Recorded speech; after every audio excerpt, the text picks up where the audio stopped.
So hey guys, welcome back to another video, and in this video we're going to be comparing iOS 10 versus iOS 1.0. Now it took me some time to get iOS 1.0 on my iPhone first generation. That's not the iPhone. This is actually the iPhone right here. So of course we have iOS 1.0 on the right and iOS 10 on the left. Let's open up settings right here. And it took me quite a long time to actually get iOS... Oh, geez, I won't even explain how long it took me to get iOS 1.0 running on here. It was actually an unorthodox method. It took me quite a lot of tries, and I actually came up with my own method. And if you guys want to see that method, if you guys are actually interested, I can make a video about that. Just leave a like on this video. If we get a few likes, I'll definitely try to make that video for you guys. Just gotta install Windows XP on my old iMac again, like to do that a lot. But pretty much, this is a jailbroken and unlocked one, as you can see, iOS 10.1.1, maybe waiting for a 32-bit jailbreak, you never know. And then here we have iOS 1.0. This is the first build. As you can see, the modem firmware is actually the original firmware for the modem, or the, what was it called, the baseband, and it really is the first one you can find. There's no scrolling pages here, there's nothing fancy here, you're not gonna find yourself pages. The calculator, oh geez man, you don't even want to talk about this one. Look at this calculator. Got the new nice blue bar.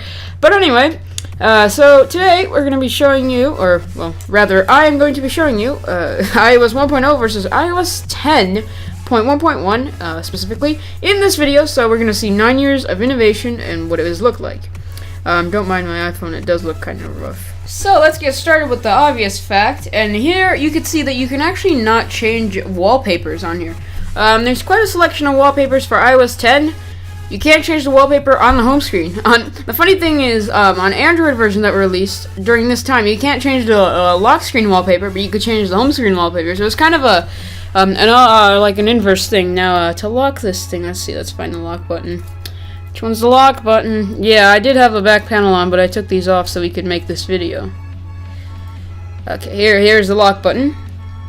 And that's the stock wallpaper, just the earth. I think this was still up to like iOS 5 or iOS 4. Slide to unlock is all you have here. Of course, when you look in iOS 10, slide to unlock, you're gone. Click to unlock. The next most obvious thing is there's no app store. During this time, iOS 1.0, with this iPhone, there was no app store. Later on, a newer iPhone was released. It was the same iPhone, but it was just, it's still 8 gigabytes, it was everything, but it just had a newer firmware on it, so you can't get iOS 1.0 on that one. I was pretty lucky to get an iPhone that could run this software, but pretty much, this one had no iTunes store. So yeah, the iTunes store would have been here on those iPhones, but this iPhone has none of that. This is the pure, the first version ever released. Let's get started with the fact that you can't even send pictures through SMS. All you can do is send text messages. You can send plain text messages, and this actually does work, although I can't get any signal right now. I'm getting Edge. And that's another thing I want to tell you about the iPhone 2G. Only supported Edge networks. If you go up to the iPhone 5, I think that was the first iPhone that actually started supporting 4G and LTE. And pretty much, it's pretty interesting. Here you go, T-Mobile showing up. I don't have my SIM card in here, I just transferred it from here. And that's another thing, SIM cards. There's quite the difference between these SIM card sizes, if you can't tell. The original iPhone used a standard SIM card, whereas the iPhone 5 used a nano SIM. However, that wasn't a problem since T-Mobile gives you adapters with their SIM cards. So yeah, I adapted that pretty easily. And pretty much, you're only getting Edge off of this phone. Back in the day, it was like, why would you need apps? Apps are just useless, You just put in your SIM card in the back here. Obviously, it'd look a lot better if I had the cover back on. Turn on your phone and give somebody a call, as you can see. Just,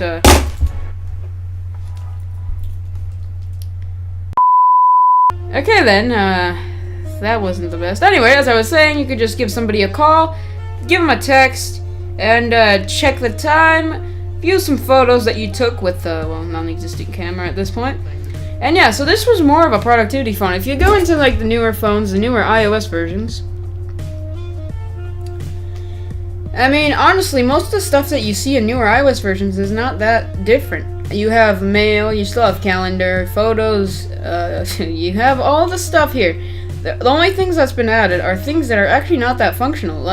honestly, Home, you could probably install that from the App Store if you wanted to. You don't need that to come with iOS. Health, you don't even need that to come with iOS. Now in iOS 10, there's a new feature where you could delete these stock apps. Still can't delete Health though.